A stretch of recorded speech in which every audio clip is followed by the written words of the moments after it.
Hi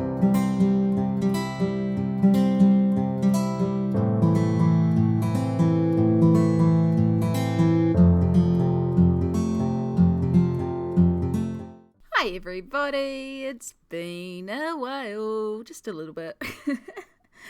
Hi. I have not been here for a while. I know some of you have noticed it, and I do apologize, but there's been a little bit going on in my life, and it's me. It happens. However, I'm at a point where I think I can start recording and uploading some content again, so before I start just dropping a bunch of videos on you all, I thought I would do a colour and chat and just explain about, where I've been, what's been happening, and just give you a bit of a catch up. So today's just going to be a colour and chat as I continue working on a page in Summer Nights by Hannah Karlzon. I've been on a real Hannah Karlzon kick lately, so this is something that I've just been working on when I feel like it. And since I'm going to work on that today, I thought it'd be a perfect opportunity to chat with you all and catch you up on just my life in general and everything that's going on. Helps if your phone doesn't fall off the counter. So for this page itself, so far I have just used polychromos pencils, and then I think I'm going to be using some distress inks in the background. I think that's probably the plan so far. And then of course some sparkles. This page definitely needs some sparkles. And I am using pink, purple and blue as our primary colours with a touch of green. It will kind of match this side a little bit when it's done as well, I think. But yeah, so where have I been? It's been a couple of months. I did post in the community tab a couple of weeks ago about how it had just been a sickness, chaotic, sore-filled couple of months, and it has been. I have been very unwell, so for those that don't know or haven't seen some of my previous colour and chats, I have a health condition called ankylosing spondylitis. And I have a very aggressive, active form of it. So it's basically an autoimmune inflammatory arthritis. So it likes to attack my body. It likes to attack my joints. It makes life very painful. I use a walking frame to mobilize. And yeah, it's pretty sucky sometimes. And recently I have ended up in hospital a couple of times for this. Now, the first time I ended up in hospital was because I actually fell over and ended up injuring myself. It was only a sprained ankle, but the problem is that as somebody of limited mobility, a sprained ankle can actually render me immobile, which is what happened here. I damaged my wrist, I damaged my ankle, and the resulting condition of that was that I couldn't actually mobilize to the bathroom without assistance. So I was hospitalized until I could mobilize myself to a point to actually be able to look after myself at home. So we ended up in hospital for about 5 days. It was pretty awful. Hospital food's not great. The beds aren't comfortable, but we did what we had to do. I was lucky and I did get a private room for most of it, and I ended up just doing a bunch of colouring because when I fell, at the time I actually had been preparing to go out, so I had my handbag and my walking frame ready to go, and it was actually loaded with a couple of colouring books because I was planning on going to a cafe and getting a cup of coffee and just sitting there and colour. So I actually had a bunch of colouring books on me when I was hospitalised, which was actually very handy because it gave me things to focus on. I only had 2 of them, but we got a bit done, and that was Alien Worlds and Nature Mandalas, I believe, were the 2 I had on me. So that was July, I think. Yeah, I think that was July. But we got out of that, we carried on, and then I recently also went back over to see my friend over in Gisborne on holiday. And while I was there, I was also assisting in a charity stream, which was absolutely amazing. I love being able to spend my time to help amazing causes. This was a charity stream for 24 hours where we raised money for the Cancer Society. So really wonderful cause. We ended up raising over 11K, over $11,000 New Zealand. So pretty successful. It wasn't quite our goal, but we were pretty pleased with the outcome, especially given the economy right now. It was a pretty good effort. But being part of the planning team for the charity stream and having a bit of responsibility, I was the head of the moderation team, so a lot of the backstage responsibilities landed on me.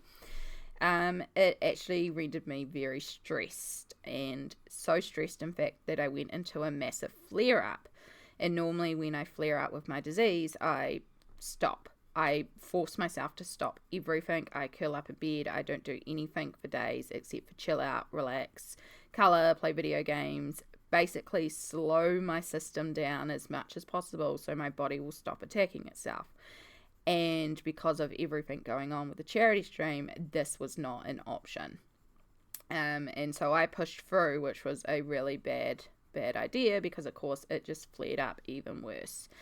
And I was on holiday in Gisborne, so I wasn't even near my regular doctors or any of my usual treatments. So I was just soldiering through because I was like, well, there's literally nothing else I can do. I just have to hope my body will rectify itself. Of course it doesn't. And I reached a point with the pain because of the inflammatory flare where I ended up back in hospital.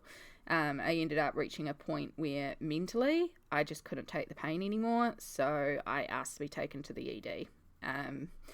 And luckily the doctor that I got there, because sometimes when you approach a emergency department seeking pain relief, you can be treated as a drug seeker.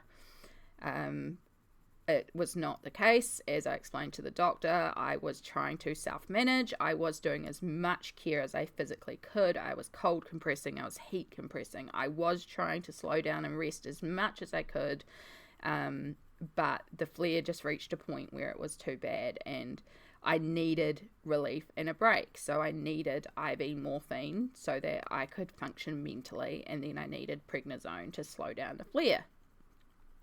And the doctor luckily was very good, saw that I knew my body, I knew my condition, I knew what I needed, and I was doing all the right things.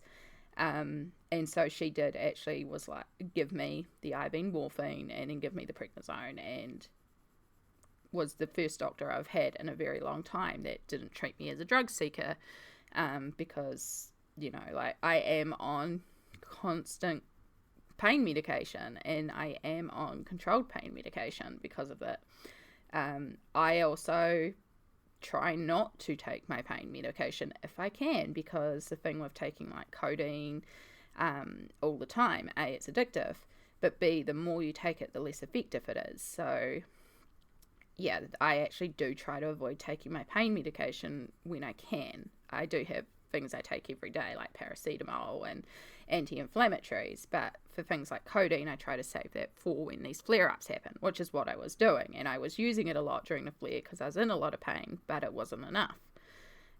So yeah, the doctor was very kind about understanding and recognizing that I was doing all the right things and that I was very clearly in a flare-up, in a lot of pain, trying my best, but also needed some assistance. So she did give me the pain medication, but because I had reached that point in the flare, my body was just in overdrive, and even with the prednisone, even with the IV morphine, which gave me that break so I could carry on and keep fighting and keep trying to, you know, function, even with all of that, my body had reached a point where it was in overdrive.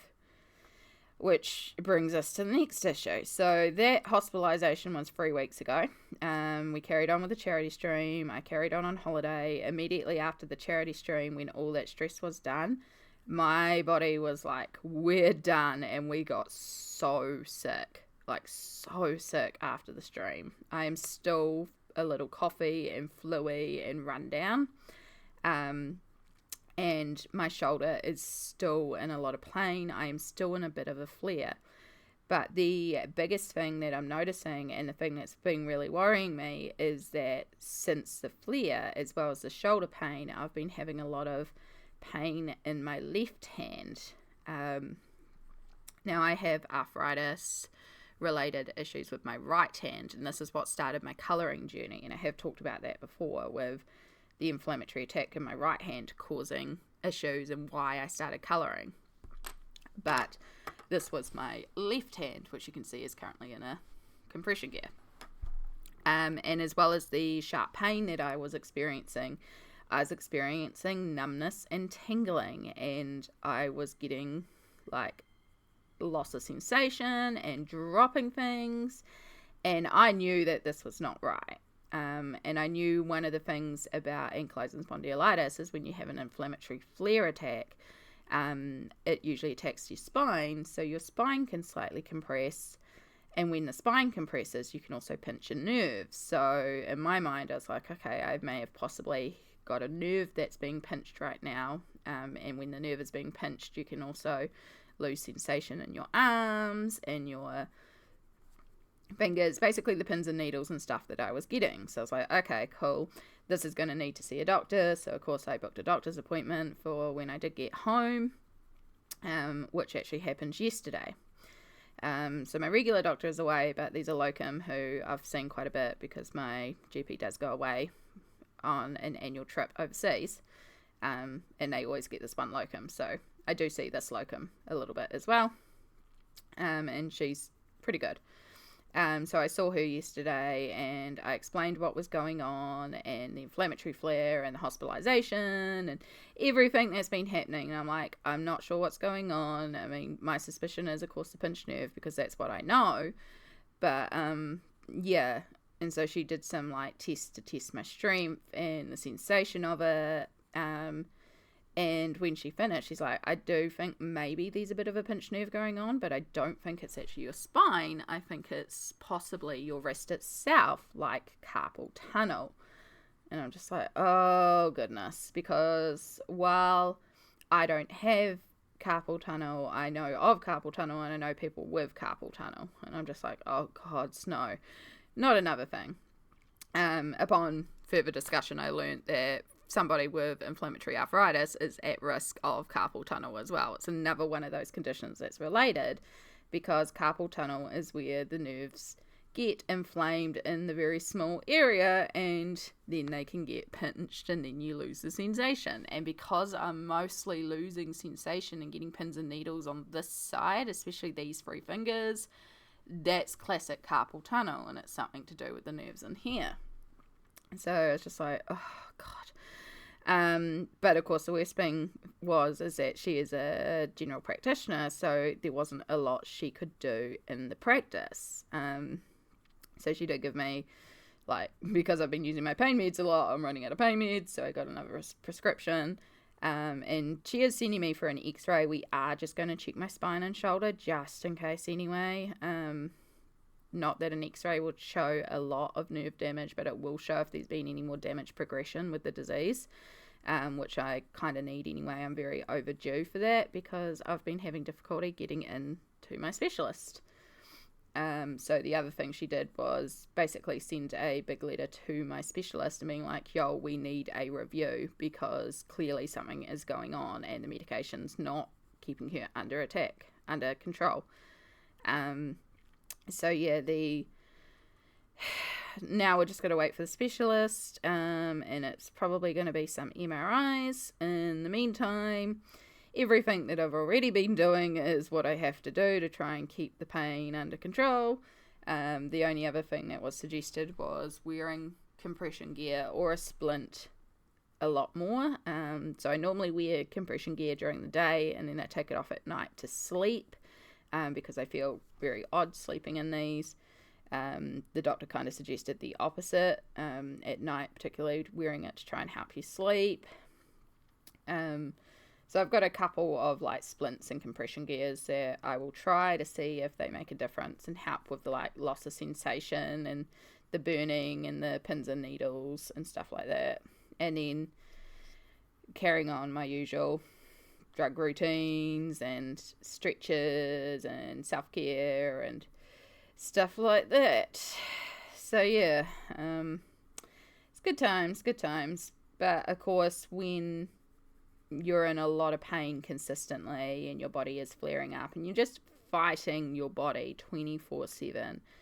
It's a tough battle, and it basically leaves me exhausted, and that is what happened with everything going on in my life.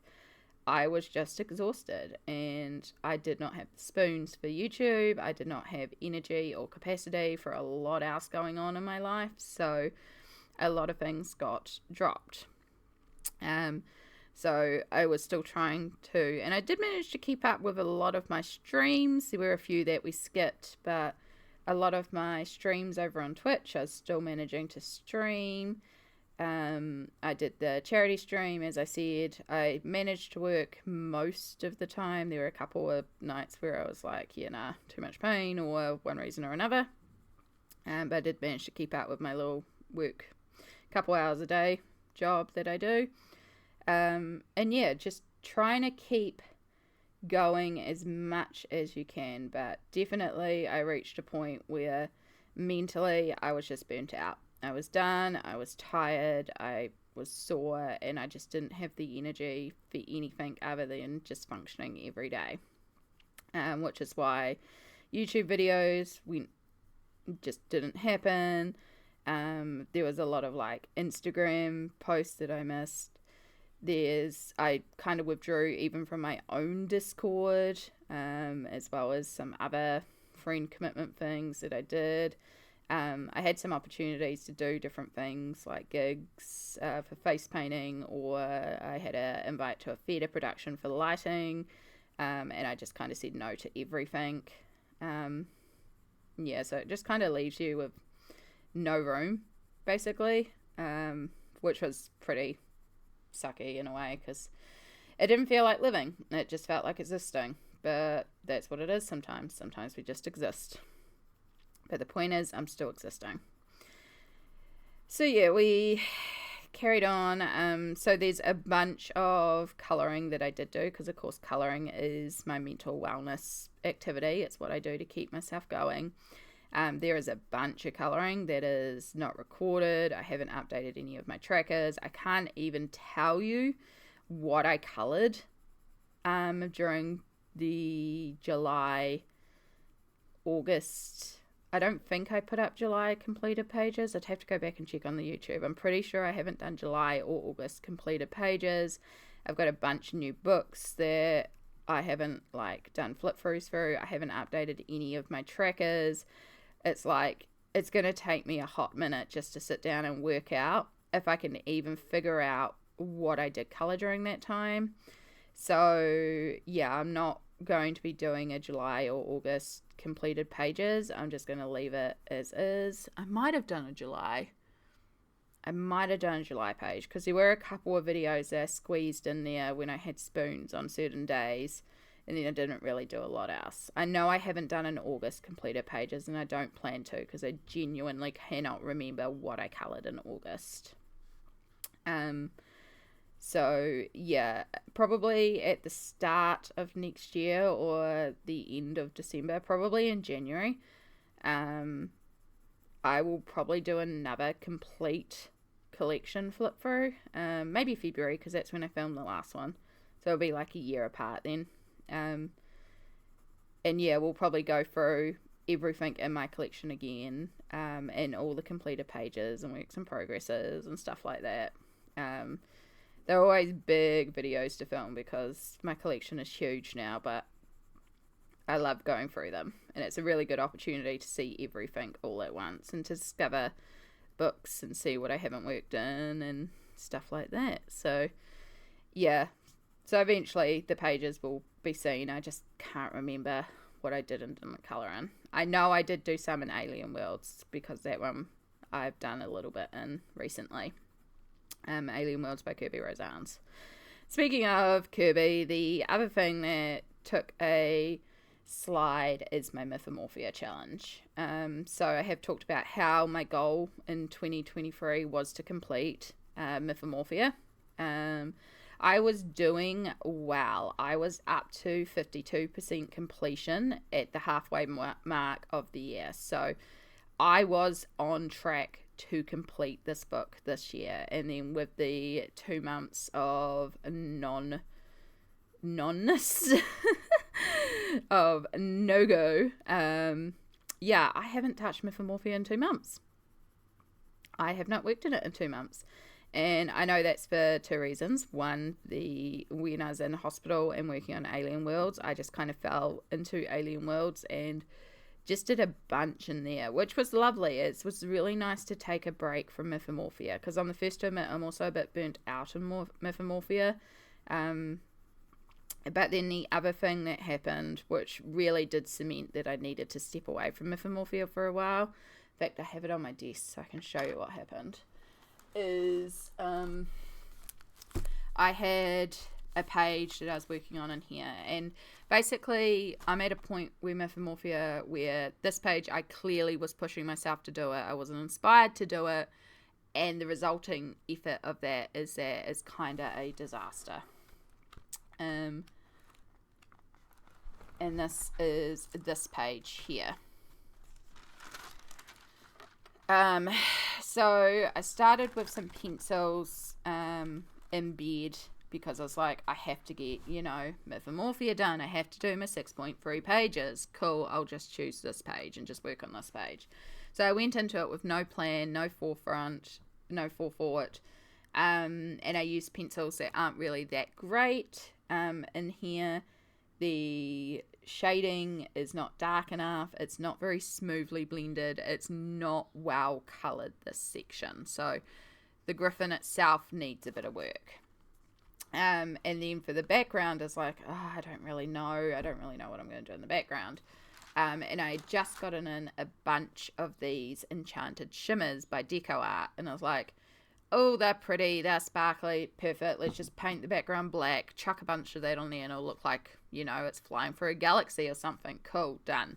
So I did. I painted it my matte black, and then I put some of the stuff on top, but I went way too thick, and you can see the texture and the fact that where it's like really thick, it looks white, which I hated. It really needs a super thin coat to look really pretty and the effect that I was going for. So hated how that turned out. I was like, great, really hating this page. And then the other thing is, because it was so thick, it was super tacky. So I left this open for 5 days. This is meant to dry. This isn't acrylic. It's meant to dry within a couple of hours. But I left it open for 5 days to stop the tackiness, because I was like, okay, clearly it needs more curing time. We don't want the pages sticking together. Leave it for 5 days and then touch it, and it's like, oh, yep, no, that's not tacky at all. Perfect, that's done. Close the book. I don't put things between my pages. I don't like the bulkiness of it. I do protect my pages when I'm working on the other side, and I do protect them with sprays after they're done. But I don't like to keep things between my pages, because depending on what you put in there, it can also affect the quality of the paper and stuff like that. So I don't like to normally leave things between pages. I should have. Because I closed the book, chucked it on my shelf, went on holiday. I left it on my shelf for ages and then went on holiday. So it wasn't even just me going on holiday. It was me leaving it for like a month and just stepping away, because I was like, clearly I am rushing this. Clearly I am not inspired by this page. I'm not forcing myself to work in this book. I'm not forcing myself to do anything in here, because it's cool, the concept of finishing Mythomorphia, but also I want to finish it to a point where I like it. I don't want to force myself to finish pages in a manner that I hate just to finish pages. So I was like, we're taking a break from here. I clearly need to have a break from Mythomorphia to find my energy, my mojo back. It's going on the shelf. So I shoved it on the shelf, sat on there for a month or so, went on holiday, came back and was like, okay, I'm going to go and have a look at Mythomorphia. I'm going to just do another total up and just see where I'm at, So I did, and I was looking from the back first, because I knew I had some work in progress or nearly completed pages in here towards the back. So I was like, oh, yeah, no, I did finish off this one. Cool, that one is actually complete. And then I know I've got a siren page that I'm working on in here. You can see I've got another piece of paper here now. yeah, and then I was like, I've got an idea for this spread as well. So I was like looking for, it's like, okay, I've got an idea for this spread that I really like. So, and then that's kind of cool, and I've got an idea of how to work with that as well. So yeah, I've got some ideas. Okay, and I should come back to Mythomorphia. I feel ready for a break. Oh, didn't I have another page I was working on in here? So, flipped through, like, I thought I did. And then I came to this section, and these two pages came out together like this. And I was like, oh no, because of course this is one of my favorite pages in the book. I love this page. So I was really worried that I was going to destroy this page. I haven't worked on this page, so that wasn't so much of a fear because, there was nothing on that page. But definitely the Minotaur, I was like, oh noes. So very, very carefully, and thank goodness this is out of the book and loose like it is, because it meant I could work from this side and work my hand in there and then just slowly start to peel it apart. And I did it as carefully as I could, but you can see all these white spots where the book joined and has lifted. So, yeah. So, I hate it, it's damaged, and I don't know how I'm going to fix it yet. Is basically the summary. So it's kind of put me off also working in Mythomorphia now, because it's like, now I've got to fix up this spread. It's also making me want to go through and protect every single page of every single book now. I did end up buying what you're seeing me put into these books, and you're seeing right here, I did buy actually baking paper, grease-proof baking paper that is undyed, I think they said. Or, I mean, it's got no colour anyway. But it was only $3 for a 30-metre roll. So it's like, okay, well, if I'm going to go into every book to try and protect it, at least I've got a lot of it. So you can see we've got a couple of pages here. And I think as I slowly work through books, I'm going to end up adding these in. Even though they add bulk, if it protects the pages, it's important. So, yeah, I might need to look at actually getting a sealant or something, although with sealants and different media it can pick up and activate media. Yeah, so I've got to do some investigation on how to protect my pages, and I'm really curious to hear how people who have got a long-term completed book, like, did you do anything to protect the pages, or you just left it as is? And yeah, if you've got any suggestions on how to fix the page, let me know. I think I'm just going to paint over the background matte black again, and then figure it out from there. But yeah, I'll probably just end up painting over that background entirely matte black and then see what I can fix up. But yeah, that's been all of that loveliness going on. So yeah, the hopeful plan is to be back, is to carry on with some YouTube videos again. I don't know, it'll be what it'll be. I'm going to try, but also, and I've said this before, mental health always comes first. I'm used to being in pain. I can push through a lot of pain, but my mental health is always important to me. And if I find myself getting unwell mentally, I do whatever I need to do to make myself feel safe. And for me, a lot of the time that's shutting down, isolating, and withdrawing, and just putting myself into a safe area. So yeah, if I do have breaks between uploads, just know that it is usually because I am either battling physical health or I am battling mental health, but I'm doing it for wellness. And I am more than likely still colouring, because it really is my wellness. It really is my wellness activity. I freaking love colouring. I think I'm always going to love colouring and the benefits that it gives me and how much joy this brings me. And I still love watching YouTube and colouring videos and stuff like that. So I've been watching a lot of videos and, keeping up with everyone a little bit. I haven't really been commenting much because, again, spoons and isolating. But I have been keeping up, and there's so much gloriousness out there that just inspires me. So, yeah, And hopefully I can come back and inspire all of you, because I do really miss you all. I love creating videos. I love sharing techniques and pages and just hearing how you're going and seeing all your works as well. So yeah, if you're not already, all my social links will be down below, and feel free to come follow me on any of my socials, and then hit me up and show me what you've been working on as well, because I love seeing what people are working on. I love discussing anything colouring related, and I just really enjoy this hobby. So yeah, the too long didn't read version of everything I just said was basically, I've been unwell, I'm getting better, life is still painful, but we carry on and we're going to be okay. And I miss you all. So yeah, I hope you've enjoyed watching this video. I know we didn't quite complete the page, but we got a bit done. But for now, I'm going to go and get this processing so that it can be done before my stream later on today, which will give me a bit of a chance to have a break with my hands and go make some breakfast. It's been great catching up with you all. Hope you're all doing well, and I'll see you all in the next video. Bye.